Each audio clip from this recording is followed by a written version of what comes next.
All right, hey, it's So 7:01. Let's get started. All right, let's go. I just want to introduce to anybody and everybody that's on the call. I want to welcome everybody here. Thursdays with Terry, our webinar. We have a very special guest tonight. Two-time Olympian, silver medalist at the Olympics, three-time world team member, 2 medals at the Worlds, a bronze and a silver. We have Barry Davis, and we are so excited to have you, Coach. Thanks for joining us tonight. Hey guys, thanks for having me. I really appreciate it. No, this is great. So we've been doing this for, I don't know, 10 weeks now. 10 weeks, and yeah, Terry's been walking through, kind of give you a brief summary. He's been walking through training through the COVID pandemic. We've touched on all sorts of different things, visualization, the actual training, mental training, you know, all different kinds of things, goal setting. And so then we had Coach Gable on. I know you wrestled for Coach Gable, and so did Terry and Troy. And so we have him on again next week. But so it's really an open book now, Barry. I mean, we can talk about anything and everything that you might want to talk about. And so let's start with how you started. How young is too young? Give us your path. Okay. Well, to be honest with you, I was just down at Coach Gable's house today. We're talking about, through the whole pandemic, staying focused, keep the goals in front of you, those type of things there. And it was a very interesting conversation. We talked about guys on their phone too much and things coming too quickly like that. Basically, we got to plan your day around your workout, not your workout around your day. And the guys that are the most consistent are the guys that are going to win. But you got it every day, have a certain routine, make sure you're getting your workout in, even though the Olympic Games have been postponed pretty much a full year. It is the Olympic Games, and it's the highest level in the sport of wrestling. If you can't stay motivated for that, like Coach Gable says, you got a problem. So you got to visualize, get to see the goal, keep it in front of you, keep motivated. And this is a chance too to take time to work out on your own and train on your own a little bit. Those type of things there. So it was good conversation. But I started back in the 3rd grade at the YMCA. My oldest brother Marty was at the junior high, and then my folks got my older brother Brian and I into the YMCA, and we had like only 12 matches. We worked out once a week, Saturday mornings for about, I don't know, hour and a half. Then we had 4 events, 3 matches at each event, and that was the season back then. So what age do I think someone should start? I think they can pretty much start at any age, but the young, like kindergarten, 1st, 2nd, 3rd grade, make it fun, do a lot of tumbling, learn where your body's at, how your body works, and a lot of fun games that way, try to make them a lot more athletic. That's so key, because a lot of kids, they don't know how to function their body that way. And they move and stumble a lot, but a lot of just basic fundamental skills, and make sure the kids are enjoying what they're doing. You get a feel for the sport that way, because a lot of kids, you see it, kids tournaments all the time, they get beat, they're crying, and and they feel bad because they feel like they let their parents down. And as a parent, that understand, you don't earn a scholarship in 2nd, 3rd, and 4th grade. And that doesn't work. It's not the Olympic Games at that time. I used to go to a tournament in Waunakee, Wisconsin here. And the first thing I do is this. It may sound kind of harsh, but I say, hey, we're here to have fun and enjoy the sport of wrestling and learn it and become better. We're one big family. And I asked, all right, how many parents here have been in the Olympics? No hands to go up. How many won an NCAA title? No hands to go up. All this type of stuff. I say, here's the deal. We're here to have fun and enjoy ourselves. I brought the Wisconsin wrestlers with me, the wrestlers, whatever, and do that. I said, if I taught you the way you would talk to your son or daughter during some of these matches here when they get beat, you'll say, Coach Davis, you're abusing my child. You know what? Don't you do it either. Okay? So it turned out to be a good day, had a really good time, and they learned a lot. But just start with the basics, put them in positions. Like the younger people overcoach, they try to, you got to do 5 different things to get a takedown. Just put them in the position and kind of go from there. So you had success in all 3 major areas. Your high school career. I think you were a 3-time state champ. You were a 3-time NCAA champ and a 4-time All-American. And you went on to have a extremely successful international career. Let's talk to those that aspire to move on into, what were the most enjoyable moments? Was it the college scene? Was it those high school moments, or was it traveling to all across the world? When you're in high school, I think at that time I thought about high school only. I did an interview with Troy the other day, and you're in high school, you're basically thinking only about high school at that time. Because wrestling has changed a lot. We're doing this podcast here. You got Flow. We have track. So there's a lot more things out there than when I competed. I watched Iowa Public Television. I watched Iowa State, Iowa, Oklahoma. I was at Oklahoma State. About 4 days out of a year, that was it. So all I've ever seen was college wrestling. Now you can watch, Thursday, Friday, Saturday, Sunday, college all the time. So there's more exposure now than there's ever been. But, I think when you're in the high school scene, enjoy that. Enjoy time with your teammates. You got 4 years to enjoy that. There's a lot of kids move on to college and some don't. So enjoy that experience. Enjoy the high school experience. You go to college, it's a different level. You become more dedicated and more focused because, again, there's some bigger and stronger guys. And you got to adapt. You just got to continue to learn and grow. I think I was talking to Ring News the other day with an interview about Troy and Terry and, how they progressed over time. They came into practice getting better every day. They weren't worried about winning. You worry about winning in practice, but they came in to get better and they always making adjustments. And that's the key. In high school, college, or international, you got to make adjustments. You got to come in, enjoy the sport. And don't worry if you get taken down all the different time. Give guys certain positions and try to fight out of them. Okay, you're not competing in practice. You're becoming better in practice. That's the whole key, I think. But everybody wants to compete all the time. You can't do that. You can't learn that way. So That's a great point. Yeah, when Terry can say this, Lewis probably got pinned 30 times in practice, but he learned to come off his back and elevate guys. And he was just saying in the Olympic Games, he won like 28-14. Bears on my back 3 times in that match, never got pinned. In freestyle, it's like a touch fall. You get pinned any time.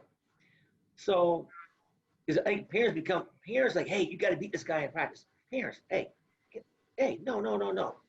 It doesn't really matter. But enjoy it. Go in with the mentality, I'm going to learn and get better in this position today. Because again, once I learn this position, I can't get beat in that position again. But it's continue to learn. Otherwise, you get stale. And then life gets stale. The other thing gets stale. You can't get stale. You got to continue to grow each and every day, be it life, athletics, and everything. I think that's why you stay motivated, because there's always something new going on all the time. Maybe one day I'm gonna go in. I'm gonna wrestle Greco. One day I'm gonna wrestle, only lower body stuff. One day I'm gonna work up. Every guy showing me work on my defense. Lead my right leg, lead my left leg. So just in practice, change things up. It's not the same thing every day. I'm gonna lead my right leg and lead my left leg, and I'm gonna try to shoot a single to the other side of the body, or head outside single to the other side of the body. So there's a lot of ways to learn in this sport because it's a great sport. You never master this sport because different position and different body type. Some guys slower, some guys are fast. So you'll learn and figure things out and become savvy in your wrestling. Because again, I'm a shorter athlete. Terry's taller. How do I wrestle a tall guy? How do I wrestle a fast? How do I wrestle a slow guy? Figure things out. Because again, you get in the international competition, you know who you're going to get. A tall guy, a short guy, whatever. You got to learn how to wrestle everybody in this sport. Because again, here's the great thing about this sport is this. Slow can beat fast. Weak can beat strong. That's why this is a great sport, because it's a thinking sport. See? Most times in football, you can get overpowered. That's what guys tell them, you can just block your shot. Here, it's totally different. Because again, weak can beat strong and slow can beat fast. That's just a fact. Terry, anything to add on that? Well, I just keep thinking about the first time, I met Barry, and to understand Barry a little bit, and a couple stories. Oh, I love story time. Yeah. So one time was first time Troy and I were on a recruiting trip to the University of Iowa, and we were leaving that morning. But before we left, we wanted to get a workout in. And so we went into Carver Hawkeye Arena, and we were getting doing a lift, and Barry was in there, and probably 10 minutes into the workout, the fire alarm goes off. And the alarm is going off, and it's the loudest thing ever. I mean, and I think it hit me hard. Like most people would be like, get me out of here, because it was driving us batty, And but it was like it was silent in there. Barry just went about his business, and then because we were kind of looking around should we leave or should we, what's going on? And Barry just kept going about his business. So Troy and I just kept going about our business. We got our workout in, and I think that kind of leadership, it was just you just get your job done, do what you do. And I think Barry was always about that, and then leading by example and doing what needed to be done, right? Even if the circumstance wasn't perfect and like that. So that's one story. It was kind of fun. And then, I think to know Barry Davis, you need to know, shoot, he was trying to be the toughest person in the house, and he could never do it because, number one, his if you ever met his mom, she's like the best in the world. That's true. Right? I mean, she probably threw him down on the mat, all the way through his high school career, I'm sure. She's just tough, and she's going to put him in his place when he needed to, and she wasn't afraid to speak her mind either. And then Barry gets married to Nan Doak, and Nan is an NCAA champion and U.S. champion runner. And so I remember watching when I first got to Iowa, now as a student athlete, and Barry and Nan were out for a run, and I'm looking why is Barry running behind her? Because he couldn't keep up. He's running with Nan, That's true. Oh yeah. And he's just trying to keep up with her. And then I was kind of wow, Barry must not be that fast of a runner or something. Then we'd always go out and run with her. We were all, grasping to keep up with Nan, So Barry's lived his whole life trying to keep up with that woman in front of him. I tell you, if I need to get humbled, hey, honey, go for a run today? I got humbled real fast. But here's another thing about the great sport of wrestling is this too. To make it exciting is this. I mean, as an athlete, if you're getting beat 8-9 nothing, you gotta have something you can pin somebody with. So like Terry said, things may not be going your way. You may be struggling in the match. Things aren't happening. You gotta find a way to put a guy's shoulders to the mat and do that. So people always want to work on takedowns or this. You know what though? Here's the deal. Work on pinning. Pinning is an art. It's a skill. Okay? Bernie Nielsen was on his back 3 times in the Olympic Games, and the guy never pinned him. Guy knew how to pin, he might have pinned him. But you know what though? He didn't. So, you always want to work on takedowns or something really exciting. Work on everything. Feet, top, bottom, pinning, countering. I mean, there's so many things to do in this sport. So many ways to keep it exciting. But some people are just scared to venture off, and I'm not very good here. Well, get good there. I wasn't very good upper body. I really couldn't throw. But if I got there, I knew how to counter the throw and not get thrown.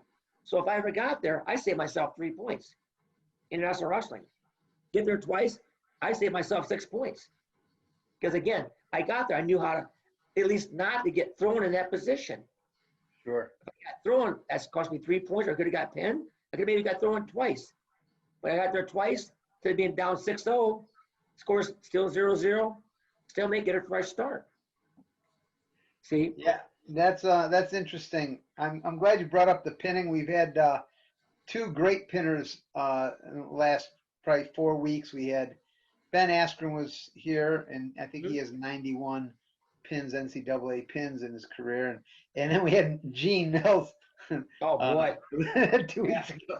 Okay, that was a slow, low level. No, yeah, he wasn't on fire, baby. He wasn't on fire. No, so You know what though? You look at Gene. He wasn't really a strong. Oh. I'm saying like that. But the guy could pin, and that's how he learned how to wrestle at that time. That's why he's so good on top. You got him on the mat. He was a beast, and he went at it hard too. He attacked on top. He attacked hard. Look like Spencer Lee. He attacks hard on top. He gets on top, armbar you over or it's 4 every time, pretty much. So you got to learn to attack those positions and be aggressive. But yeah, pinning is an art. It's a skill like anything else. People always say, I get a kick out of this. I was winning 9-2. I got caught and got pinned. Come on here. The guy who threw you and he got pinned because he pinned you. Well, I should have. Well, you said I should have won, but you got pinned. One of you get off your back, and the guy learn how to pin. Either you get beat 9-2, you pin the guy. Well, I'm really better than him. So you know what? I'm going forward. You're going down. I'm going up. So, that's the thing. Now, here's something. I don't know if you guys ever talk about this that much. I tell kids this. I go to camps and do different things, and I tell, hey, how many guys are on, like is it Twitter, right? Twitter or Snapchat or, they go. You ever see these kids? They go, I won my first match, like 10-2. On to the next round. I won my next match, 9-3. On to the next round. I pinned my next guy. I'm in the semifinals. They say,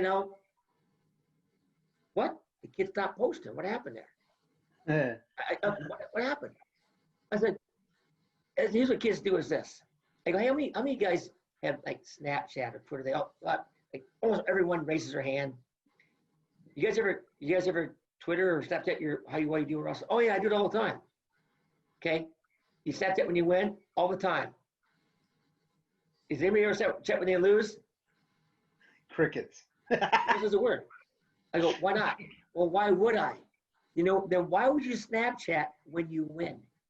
Okay, you need to say, hey, I kicked this guy's butt 10-2. We know what? I just got beat 10-2. I have some work to do. But I never see that. I see I won 10-2. I never see I got beat 10-2, and I got my rear hand to me. But no, I need to get better in this position. I never see that. And same with the parents. I'm sure there's parents on the call. That's fine. Parents, my kid just won 10-2. He's in the semifinals. My kid just got beat in the semifinals 12-3. Oh, really? I didn't know that. You didn't Snapchat that. Snapchat when your kid loses. Snapchat when your kid gets his behind beat. Can you? Well, I'm a parent. What would I do that for? Because I feel bad for my kid. Well, you know what? Maybe kid needs to get some work done. Then fine. My mom would tell me that. Hey, Barry, you know what? You got some, like Tara says, you got some work to do there, boy. You ain't that good yet. You just told it like it was. Yeah. Hey, before we go on, I was so excited to have you and talk a little bit about you. I forgot to mention a couple things to those of you that are here. Frank Baumgardner is also here and hosting the show. And if you have any questions for Terry or Barry, please just put them in the question and answer or the chat right down at the bottom. And we'll get to as many as we can. We usually like to chat with these guys till about quarter till in the last 15 minutes. We try to answer as many questions as we get. If there's a whole bunch of them, we'll start that sooner. But and I also like to thank Ambit Energy, who is our sponsor, and Team Global Energy for making this whole Zoom thing possible. And so let's get back to Barry. We were talking about five minutes before we even started, and you have your own business, right? Well, I work for a company. I have my Silver own Star business. Nutrition. What is it? Yeah, yeah, it's Silver Star Nutrition. Silver Star Nutrition, we're an all natural protein, powder protein company. Okay. We make multi different powder products for athletes in all sports, be it football, basketball, wrestling, endurance running, everything. So let's talk about that a little bit. Why don't you go on to how you started involved in that and tell us a little bit about it. Well, Silver Star Nutrition is an all natural protein company here, and we make multiple products. We make one called Raw, Rebuilding Athletes Within. It's a 490 calories, high protein product. For football, guys looking to gain weight, or let's say I'm a 133 pounder, I want to go 141, or I'm trying to go up a weight class. It's a great product to take. As well as people that maybe have a eating disorder and need to put on a few more pounds and do that as well too. Had a guy a while back, a friend of mine that was going through chemo. He's using it as well. He did a couple of protein shakes a day, and I think our powder was just 490 calories. Put that with the protein shake. He's getting about 1,600 calories per shake. Going through therapy and chemo, keeping his body energy up to fight some of this stuff off. So he was taking it as well too. But again, it's all natural products. We have a 141 product called made by Russell for Russell to build lean muscle mass. We got Gable Gold now. We got a product for Coach Gable as well too. We have a vegan product. Then we have an endurance product as well too, for ultra runners. Like my daughter, she's gonna be running professionally here, like her mother did. She'll take the product, about a half hour before she runs. She'll drink that as well too, because it's really building your body while you're running. It doesn't break down as much. And it's good to take during practice at the same time. So before practice starts, as well as during practice, because you have a protein, endurance, and a carb in there. You have all three of those in that product. So real avocados and everything. So yeah, you get a chance, maybe visit the website. And yeah, that's great. Frank will put that website right in the chat for anybody out there. And if we get time, we'll go right back to that, Barry. Really interesting. Right there it is. Thanks, Frank. I'd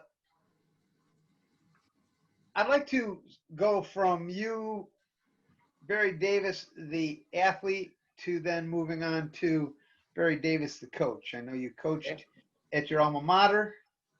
You were there as the undergrad, a graduate coach, and then you were there as the assistant, and then you moved on to Wisconsin, I believe, in that order. Yeah, so the transition, and for those guys out there that are thinking about it, and also once you're done with your transition, let's talk to the parents about college and college-bound athletes, and should you just wash your hands of them as once you kick them out to college? Go ahead. well, I think coaching is so much different than as an athlete, because as an athlete, you got to worry about yourself. You're taking care of your body after practice, and you're rolling out, doing all the right things. What you're putting in your body. So you don't take care of really one person. As a coach, you got to multitask. You got 32 young men coming in here. Your job is to get the best out of every individual there, every workout. So you're monitoring multiple guys. I think the key to that is keeping notes, daily notes as a coach. Even I like to keep daily notes as an athlete. And as a coach, I got quarterback in Iowa days, Gabe, what we do in practice this today? What do you talk about? You talk about Terry or Troy or the Brands or McRae, or who knows? I'm always writing notes all the time. He made this guy do this guy, and why he did it. So we can always look back and learn and keep notes that we can keep tabs on an athlete. So I think as a coach, it's very important that you keep a notepad by your bed at night because you wake up a lot because things are on your mind. I wake up and I'll write stuff down on a notepad, or I used to do this at night. Wake up, get my phone here. I'm texting Terry Steiner. Hey, Terry, tomorrow let's work on this. That way I can go back to sleep. Kids would say, yeah, Coach Stevens texts me at 1:37. He texts me at 3:01. Well, he calls me at 4:25, you know? Because again, there's things on your mind. So it's when you're a coach, your athletes come first. You got to make sure you're doing things right, but you got to live by an example. You got to to me they had to see me working out, wrestling, doing things hard. This guy can do this, I can do what he's doing at the same time. So try to set an example that way. Because I told my coaches this, don't want to come in with a cup of coffee in your hand, because again, I walk in, it doesn't end in my hand. I'm ready for practice that way, and to do that. But note-taking is very important. That we can monitor your athletes all the way through the season. Or why is he? Last week he had energy. This week he doesn't have energy. What's going on here? But take your notes. Well, this is going on. That was going on. Or a lot of things you can do. And talk about parents being involved. Before we get there, Terry, you got anything to add to that? Yeah, I think along the same lines as Barry's saying. I mean, I think as a coach, my job is, as a head coach, my job is to create the environment, right, and make sure it's a safe haven and a place where people want to be and are excited to be every day, right, and I think that starts with, leading by example and making sure they know that you're there for them and that you care about them, and that's a place where they should be able to, express who they are, right, and feel free about that, right, and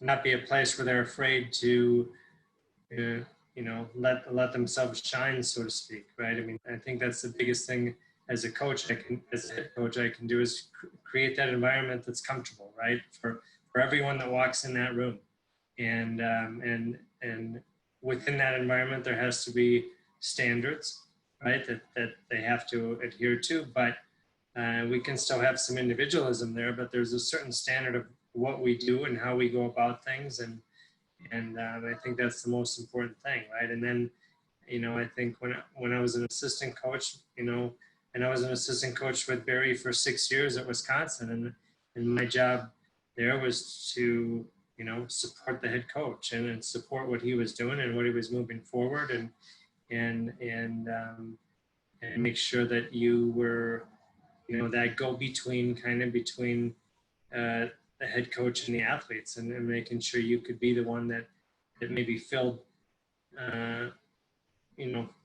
that gap and kind of let Barry know what was going on with athletes, and let athletes know where their boundaries were, right. And I know for me right now with my assistant coaches, I rely on them a ton, right. They do a lot of work, right, and it's things that athletes would never come to talk to me about or anything like that. They'll go to the assistant coaches first. Just because I'm the head coach, they won't come talk to me because it's maybe intimidating or whatever, just because of the job title. And so, it's changed, but it's definitely, when you're an athlete, it's a very, you can be selfish, right? And you can be all about you, and you can lead by example, and you can pull people along with you. But really it's focusing on you. As a coach, it's the complete opposite, right? It's a very selfless job, and you're there for the people in front of you. And I had great examples, with Barry. I had great examples with Coach Cable. I had good examples with my high school and club coaches growing up. And so really, it seems natural, because that's all I've ever known. The people I've been around, the coaches that have been around me and who helped form and shape me were like that. So it seems like a very natural thing to me. I think too, sometimes, Terry, too, as an athlete, I know who I'm going to wrestle that day coming into practice and what to prepare for. I'm wrestling Terry and Troy Steiner. I know they're really good on top. I mean, so I got to make sure these areas, I got to be better in these areas here because I want to get better there. So as a coach, sometimes you had the kids, if things aren't going that well, maybe do your homework, put him with this guy so he may have a little bit of success that day, get some confidence back. This guy needs to work on top, put him with this guy. Or so you got to make sure, like Terry says, as an individual, I know what I got to work on, how to become better. Now I got to make 32 guys better. I got to monitor these guys to make sure here's our practice the other day with this guy. You know, maybe he had maybe not a very good weekend. Maybe went to a tournament. Maybe he had a couple of losses that, you know, not used to losing, getting back on track. So maybe that week, make sure he has some guys he can beat, get his confidence back. I mean, there's a lot of things you got to take care of as a coach. It's called detail work. You know, to be successful in anything in life, it's got to be detail work and not, you know, scared to try different things and do things. And you got to experience certain things to learn as a coach.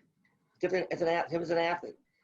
You got to be in areas that you're not that good at to learn from them. So it's a constant learning thing as an athlete, as a coach. But like Terry says, the key is create an environment where people can communicate. They feel like they can communicate. They're open with you. You know, all type of things there. They feel very comfortable. It's inviting. And it's an exciting environment. I'm looking forward to going there today to, you know, become better. Yeah, you know what? When you both have now really beaten down the fact that you need to write things down, both positive and negative, to find out where you might need help and where you're doing well. And that journaling, Terry brought it up probably the first 3 weeks. We discussed that fact right there. That's important. I want people to hear that out there, that journaling part for coaches and athletes and parents. You know, I mean, we try to make this more than just wrestling. It's not a bad thing to do just as a parent in your communication with your children. You know, write things down, be goal oriented. So I tell kids that, you know, people say they want to lose weight. You know, first thing you do is write down for a week what you put in your body. Now you know right. now you know what you're putting in your body. Okay, that's what I thought about. Well, if I take certified nutrition out, no, you still got to exercise and do things. It's an all-natural product, but at the same time, you know, you got to do things right too. So you got to understand it's detail, and the detail. And the phone now is easier. You can just put those right in your phone and put it somewhere. So it makes it easier there. I still use pencil and paper. I don't ever use my phone for that. I do it the old-fashioned way. But kids nowadays on their phone, just type it in, boom, go. Yeah, perfect. Frank, I see that we've got some questions in there for both Coach Steiner and Coach Davis. Why don't you? Yeah, let's go ahead. Just going to go ahead, start from the top. Let's see. Where's the first question? By the way, Barry, I don't know if you knew, but 3 weeks ago, Frank had a brand new baby girl. Oh, wow. Great. Okay. Yeah. So congratulations, Frank, yet again. I was so dumb. It was 3 days before we had the thing. And the first day, I totally forgot. So you're not making up for that, Frank. Make sure your wife knows. Okay. I appreciate it. So it was. Well, hey, Frank, real quick, I'll give you some father advice. And Terry can say the same. He has a girl as well, too. You know, our first art comes out. I'm like, I forget, because this is going to be a boy. I'm so fired up. So man was born. I'm going, and he goes, it's a girl. But here's the deal, though. When they're born, and now to this day, I probably text my girls almost every day or every other day. I love you, Dad, and stuff like that. They need that support. So she's young now, but all the way through, make sure as a father figure, you're giving her the right things to, you know, make sure she goes, she finds the right guy. So yeah. I get one's 27, one's 24. Hey, I love you, Dad. Have a good day and stuff like that. I text Terry down and tell him I love him too, and I do. Terry's a good man. But I see you laugh at Terry, but I do. You know that. But that, you know, they're all special. Boys and girls are both special, but you make sure that you be that great father figure for her. Yeah. No, for sure. It was funny. So obviously being a wrestling coach and everything, like you want a boy, you know, you want a boy, Yeah. but when you first hear like, okay, you're gonna have a girl, I've told this out loud, so I'm not afraid to share it on here. The very first moment, I'm still kind of sad to say, like it was, you know, gonna be a girl, not a boy. But then after 15 seconds or whatever, you know, that's all gone.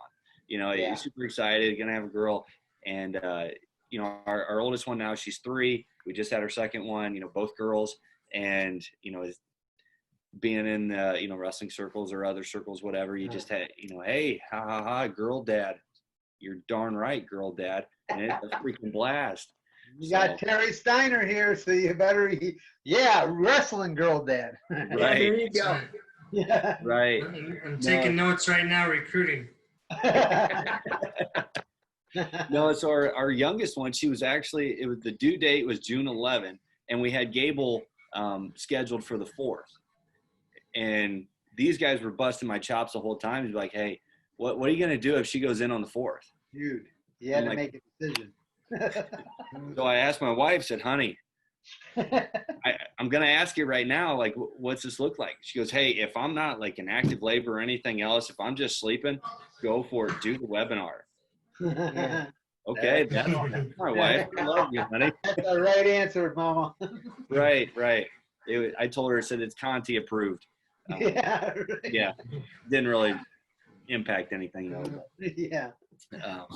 So anyway, going back to our Back to the questions. question. Back to the question. So Joe Stab, Terry and I were talking to him last night at a PA. Question for both you guys about the NCAA season. Just general thoughts on obviously not having it being a possibility or potentially just moving it. They're talking about maybe, you know, moving it back a little bit or whatever. Just what's your thoughts on it? I mean, a lot of people want to move it from January, I think, to April, make it a second semester sport. That's not a bad thing because you can just train the first semester and you know, make it a spring sport. I can see that happening now. He asked me when I was coaching, but things have changed now since then. But I wouldn't mind seeing it going, you know, second semester. That way, the first semester you can just work on skills, get your weight down, get to know your incoming athletes, prepare them, make sure they're prepared academically, things are going well there, everybody on track, and then you know start workouts maybe. They should work on their own anyway, but you can start in November, December, and then start maybe competition in January. But again, that way the new kids can adjust to school academics, and you get to know them, they get to know you, and move forward that direction. So, Well, just kind of interrupt before Terry is starts. that the question or not? Yeah. But Barry, being a college coach, let me ask you, what do you think about that? I'm going to say going on indefinitely past COVID and everything else. Would you like it going to a second semester sport because of what you just said? Do you want it? Because okay, say it one more time, please. Okay, so obviously we're talking about this because of COVID, Okay. virus and everything else. But what would you think about it being a second semester sport from here on out? That wouldn't bother me. No, it wouldn't bother me. No, I mean, if you're a high caliber athlete anyway, you do some training and do some things anyway when you first get into school. I mean, you got hopefully have a daily routine of doing something every day, become in better shape, or just mental training. You know, to prepare yourself for the season coming up. So it's in November to March. Now it's maybe from January to April or whatever. That wouldn't bother me, because again, incoming freshmen can get adjusted to school. As a coach, make sure your athletes are on the right track right away, academically, get focused, do all those type of things there, and then start bringing their weight down, getting it adjusted, do things right early, and then they're ready to flow into it second semester. Nice. Terry? Yeah, I guess I look at it from the international perspective. I mean, Yeah. well, one semester sport, but I'd like to see it the other way. I'd like to see it go to the fall, which I know it doesn't for this year with COVID. But if you're trying to play into the international season, you know, if you had a season from, August to December, September to December, something like that. Then in January, you go right into the international season. It would just fits the international season better. But I know that, for the situation we're in right now, possibly the only way to save the sport this season is to move it to the second semester. So I'm all for it. I mean, I think that, Coach Gable has talked about it a lot, and America needs wrestling. I really do believe that. I think, and not just at the college level, I think at the high school and grassroots level, I think that the character development and that people get from the sport of wrestling and the life skills they get from the sport of wrestling, we need this sport. Right? And we need kids growing up through this sport and helping build that toughness and that grittiness and learning how to handle adversity and things like that. We need it, right? And now more than ever in this society, I think. And so it's scary right now. I think it's, I just heard the other day that the National Federation of High Schools was in a meeting, and they're really struggling to find ways to put this together so it seems attractive to state associations to have a season this year. And that's scary to think that, we may go through a whole nother year where kids are not getting that championship at the end of the year, right? And that's what kids remember, right? And even though the riches of the sport are far more than a championship at the end of the year, right? They're in the pursuit of that championship is where the real riches from the sport are gained. But it's just we need the sport of wrestling, right? We need the daily grind, the daily struggle, the daily pursuit of being better as wrestlers and human beings, and without having that season and that end of the year competition to really test what you've done all season, it puts a lot of things at jeopardy, right? And so I'm all for doing whatever we have to do. Let's move it to April to June if we have to. I don't care. Let's move it to where we have to have the seasons to get these kids the competitiveness that wrestling and sport in general gives. Okay? I have a question. Another thing that makes our sport so great is this. Now, Terry being a women's coach, you can understand this. In high school, you got boys and girls working out together because what other sport teaches you to work with the other gender at a young age? I mean, there's times, where I work at, I don't always, my bosses are not all male, some are females. So you get to learn to work with the other gender. No other sport has what we have, especially at the high school level, going through that. There's times, you have a man boss, a woman's boss.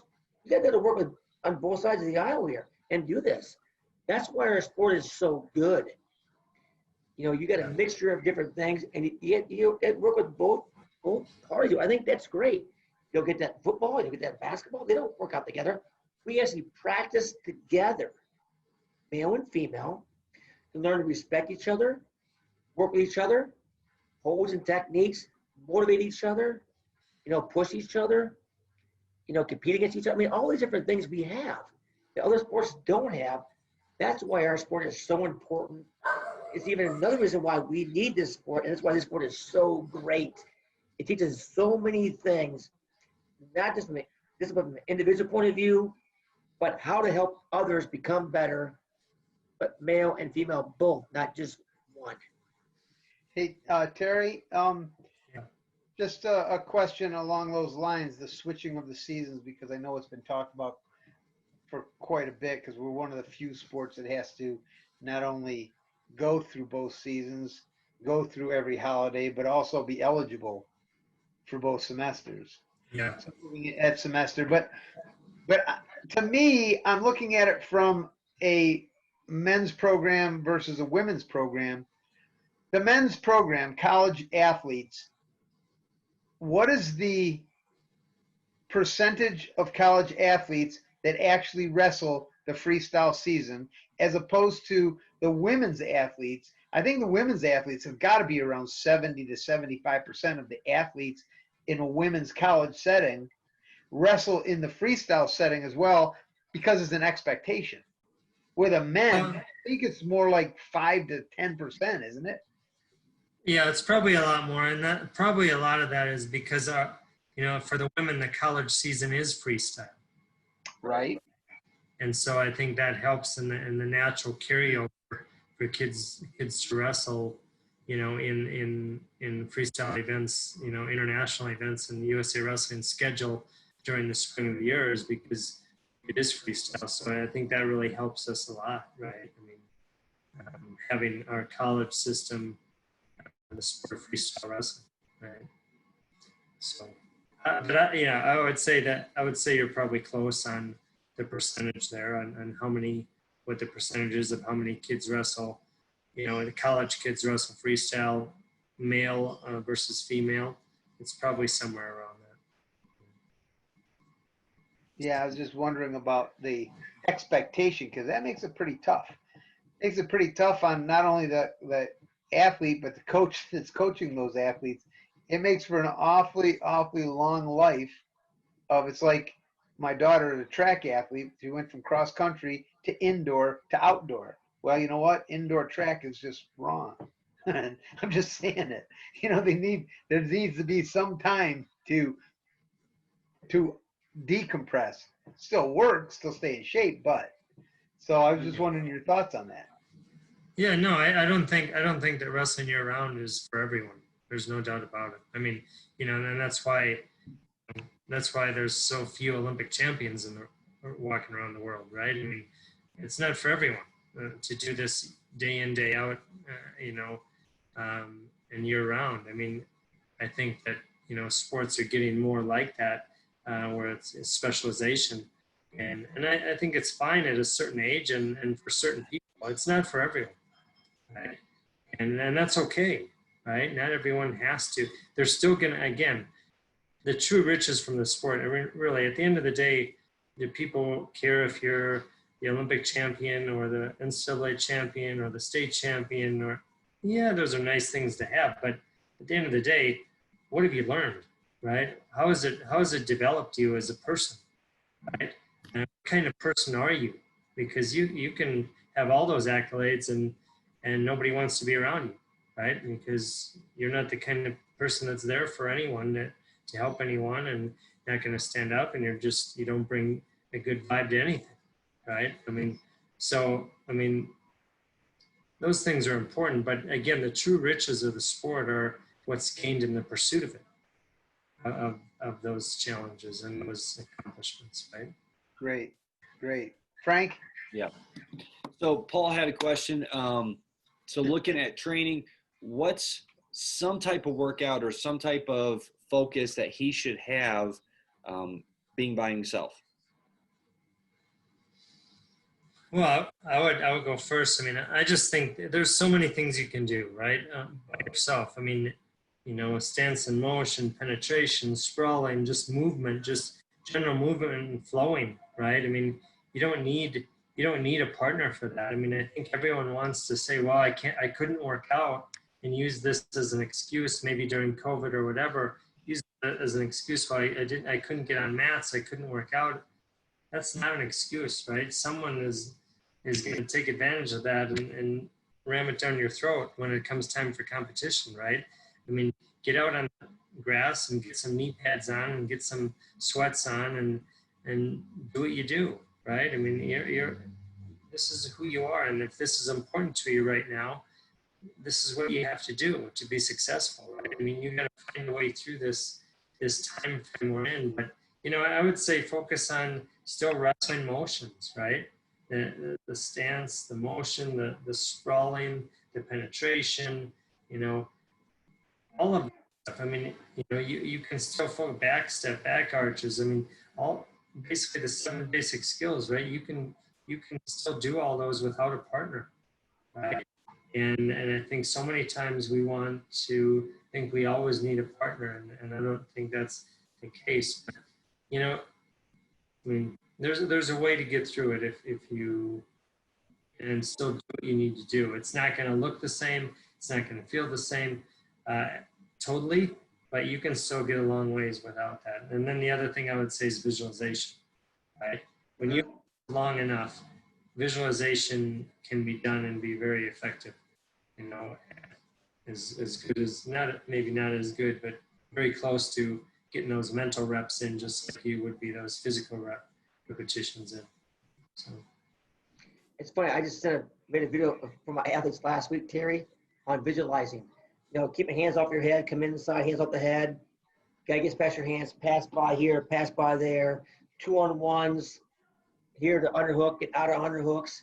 I mean, a lot of things you can do, like you said, motion and visualizing. That's the key to wrestling. In your mind, I mean, I don't think enough kids, even today, you sit down and visualize enough, slow down enough, go to bed at night, lay down and just see yourself winning and hitting holes and skills. I mean, you got to take time to do that outside of practice. And you visualize before practice. What I want to work on, I'm going to attack this guy, I'm going to attack that guy. So, like you said, Terry, visualizing is so important.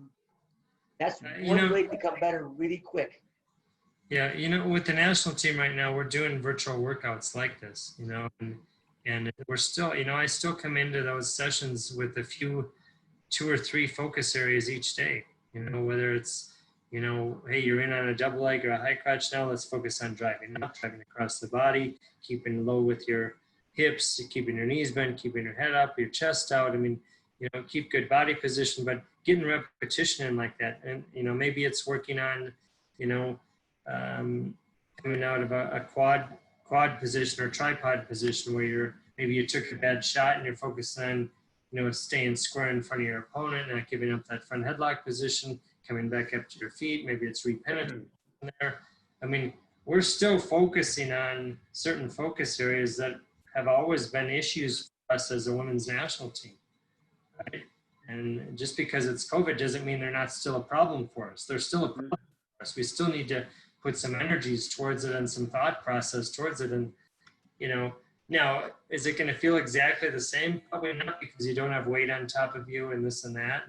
But you can still get a lot out of that. And the wrestling conditioning that, you know, you can go out and run all you want, but it's different when you're on the mat, moving on the mat, moving in a tripod position, moving, you know, penetration steps and things like that. I mean, it's just different. So you can get that right now, you know, somewhat without a partner and just going through those motions. Yeah, you know, Barry, you said something I think that's extremely important, and I don't want it to be brushed over. You said people aren't willing to slow down enough to really get what you say. Slow down, really figure it out, analyze what's going on. I just think that's those two Well, words. like Terry said too, you know, he's making them visualize. When you visualize and see things in your mind, it slows things down like in competition. So you got to take time every day just to sit back by yourself, no phone, no nothing. Just think about the sport itself, you know, where I need to work at, see myself in certain positions, maybe see get my hand raised, all these different things going on in your mind, because that's where it all happens.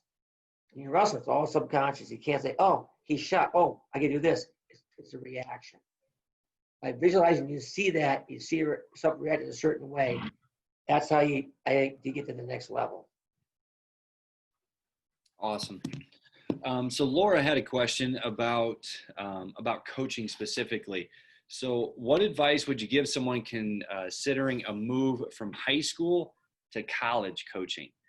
Is it the norm to be an assistant somewhere for a while, then move up to a head coach? Or is it the norm to be an assistant and kind of bounce around?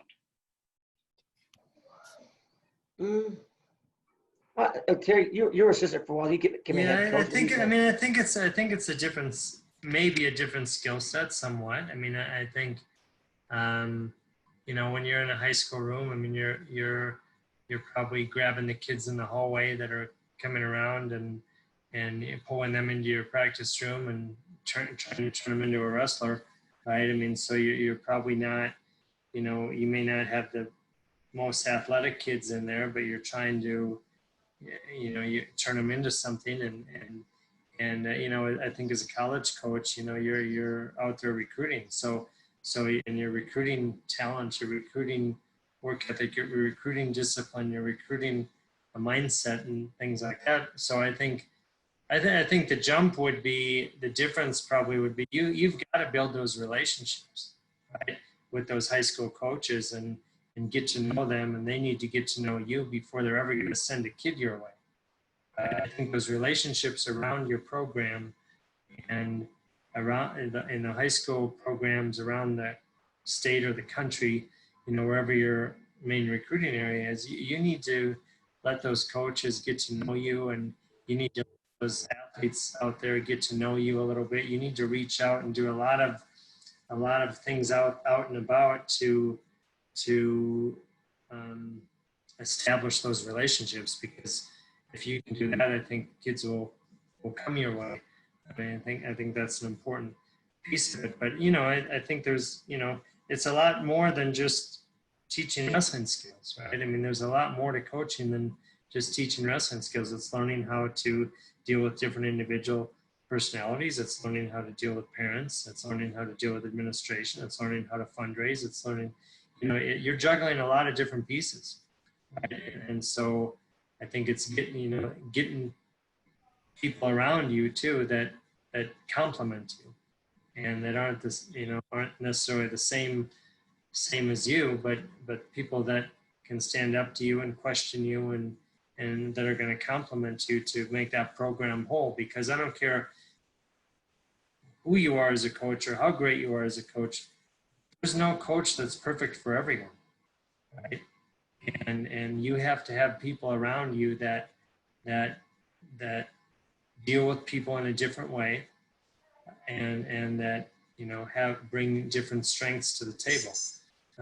We'd like to think that we're strong at everything, but I know I have limitations, right? And I need to get people around me that complement me on my staff that can really turn that forward. So I think it's just looking at the skills and what skills are needed from that high school to college level. It's funny because I'm going from college down to high school.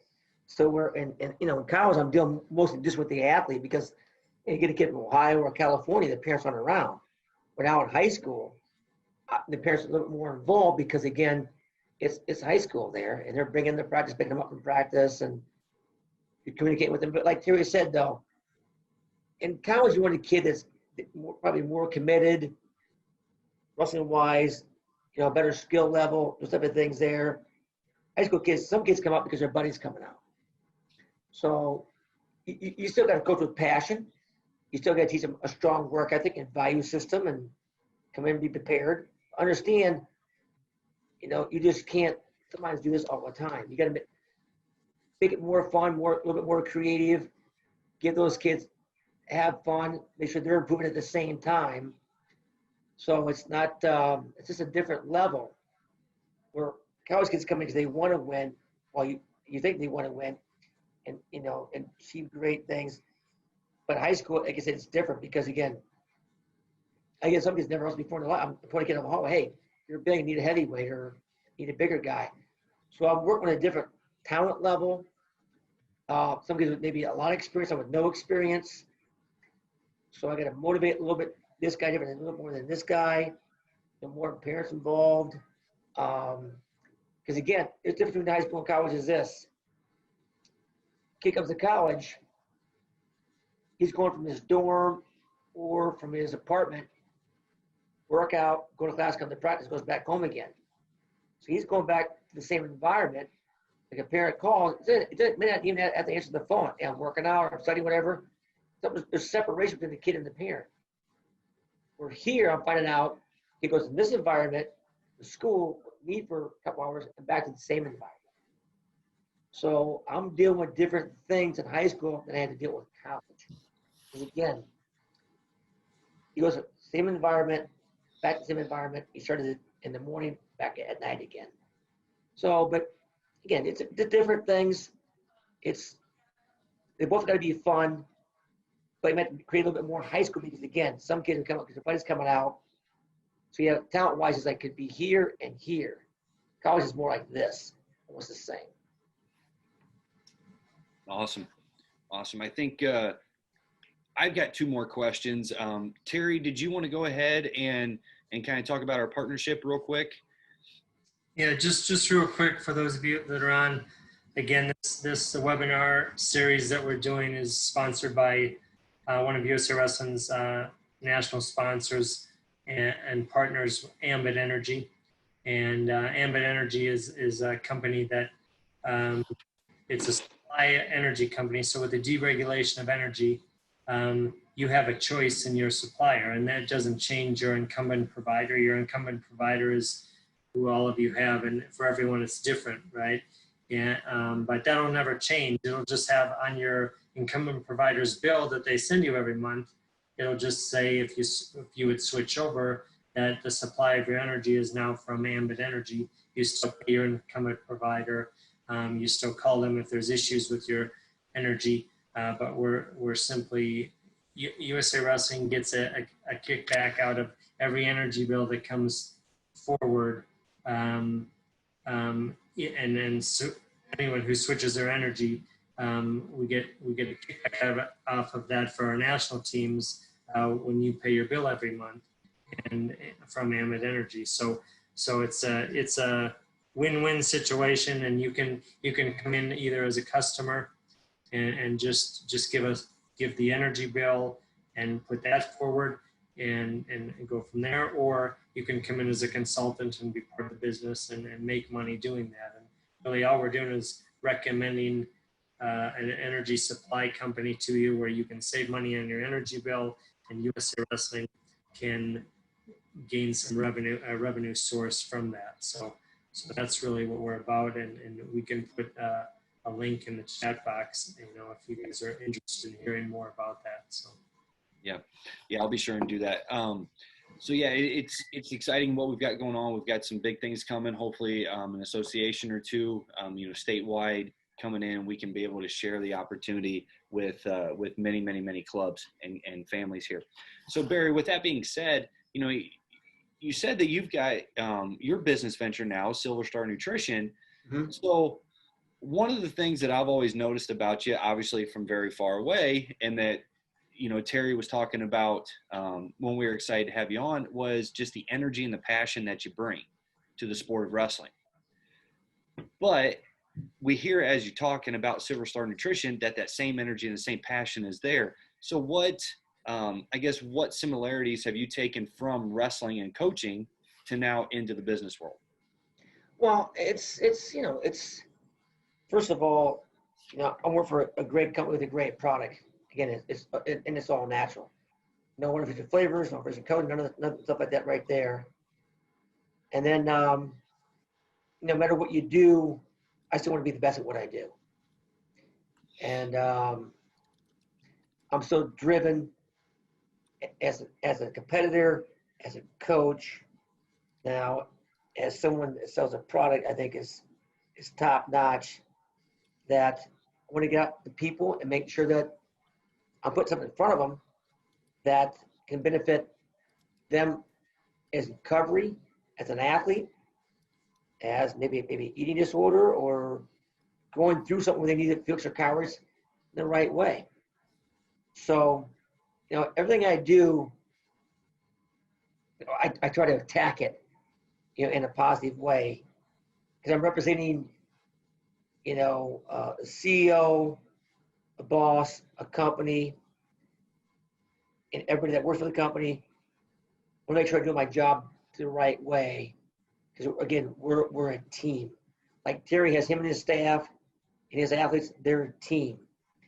Silver Star Nutrition are a team. People that make the product, test the product, that follow it, everything else. We're all one team. So it's very important that I do my job the very best I can to represent them and for what they're doing. Now, Terry's always talked about you in his years with you in Wisconsin and in Iowa, and integrity. And I love to see guys like you venture out into something that people aren't sure about. and integrity is such a huge margin for people like Terry Steiner to give that stamp of approval on something like that. Barry, I hope, I wish you all the best with that endeavor. And I think that before we sign off here, I'd really like you to talk about eating disorders, because there's so many people that have problems, that there are things out there that can help. And it doesn't have to be a magic pill. It can be a structured. And so just briefly touch on that and what there might be out there for people that struggle. Well, I mean, some people maybe anorexic have problems that way, but like a raw product is a product that they can take. So again, you're putting good stuff in your body from all natural products. We even have one called Active, which is it helps with gut health, slow digestion, and gut health. So it starts with, again, eating the right foods. All starts with a good diet. First of all, I'm not trying to. It's not a meal replacement. You want to make sure you're getting all your stuff through. You eat during the day, do the right foods that way. But there's times you can't maybe make a meal or do things. I mean, that's where we come in. So, but yeah, we got a product for everybody. I think it's a great fit. And if I didn't believe in it, I would have taken this job. I had a lot of opportunities to take other jobs. But when Brian came to me, one of my former athletes, about this job and what's going on with Cervital Nutrition, and I didn't take it much to sell. I knew Brian. I knew his integrity, the way he lives his life, what he does, and with this product here at the same time. And I enjoy what I'm doing. Work with great people. In fact, the guys in the company, pretty much, they're all almost all ex-wrestlers. Yeah, That's all the time. We find that out all the time, But good. Hey. So, but yeah, I get a chance to still, I'm still with, we're still on the football coach. Colleges take our athletes. We got a place called Fit Fresh, which is they put our products in their smoothies. We go to gyms at the same time. People there with the endurance product, if they want the raw or Gable Gold, or there's so many varieties they can use. So I'm out seeing people around, people that want to be active and do things, and it's almost like coaching again. Well, Awesome. we've gone a little bit over. Barry, Coach Davis, I really, really appreciate you coming on. Terry, as always, great job. Thanks for hosting, being, getting out there and really putting it out there for the people that keep coming on and listening. Frank, as always, great job. Yep. Hold on, Alex. I think you're trying to get off. We're not done yet, though. What do we got? Not done yet. So, Barry, one of the things that we do for everyone who registers for our webinars, we've got free apparel giveaway for USA Wrestling Show. Boy. Bad, Alex. Bad. Okay. Come on, man. Come on. So, we changed it up a few weeks ago, Barry, to where the guest speaker actually is the one who's going to choose our winner, okay, for the weekly giveaway. So, I need you to do me a favor. I need you to pick a number anywhere between 1 and 40. Wow. I'll go my first weight class in college, 118. So 18. All right. Charles Lambert, you're our winner this week. We'll make sure and shoot an email out to Charles and try and get some info on him so we can get Hey, do me a favor too. Have Charles get you his address, send it to me. He can go to Cervital Nutrition and pick any one product he wants, and I'll send it to him. Fantastic. Great. Terry, thanks for what you're doing. Make sure, Terry, you coach Frank on that little girl now, okay? Oh, we can do more that. than I do. So, hey, Frank, you got any questions, come to me, but go to Terry too. Right. He's a great man as well. He'll help you out with that. We don't take them till they're out of diapers, though. I'll do this, Frank. I'm almost back into diapers. Terry, will you take me? I tell you this, Frank. if my daughters wrestled, I would definitely send to Coach Steiner. Terry's a class guy. He does things right. He's very fair. But I tell you what, I would now if he was probably about, I don't know, maybe 20 years younger, Terry. I got a daughter that's not married, so he's a little older. But no, Terry does a great job. Terry, I've coached with Terry, been with Terry, and I wrestled with him, and he's my assistant coaches. But Terry, the job you're doing, the women's program is outstanding, and keep up the good work. Keep motivating those young women, ladies out there. You couldn't find a better guy than Coach Steiner. That's for sure. And you have to be crazy. So Terry, you fit that category too. Yeah. All right. So can I wrap it up, Frank? And do I have to discipline myself again? Am I good? Well, if that case, I'll make something up for you. But, Okay. No. but no, No. I think we're good. Barry, thank you. I appreciate it. All right, guys. Thank you. Have a great night. Thanks, Take care Barry. now. Thanks, Barry. Terry, peace, brother. Frank, See you guys. Thanks. Awesome. see you guys.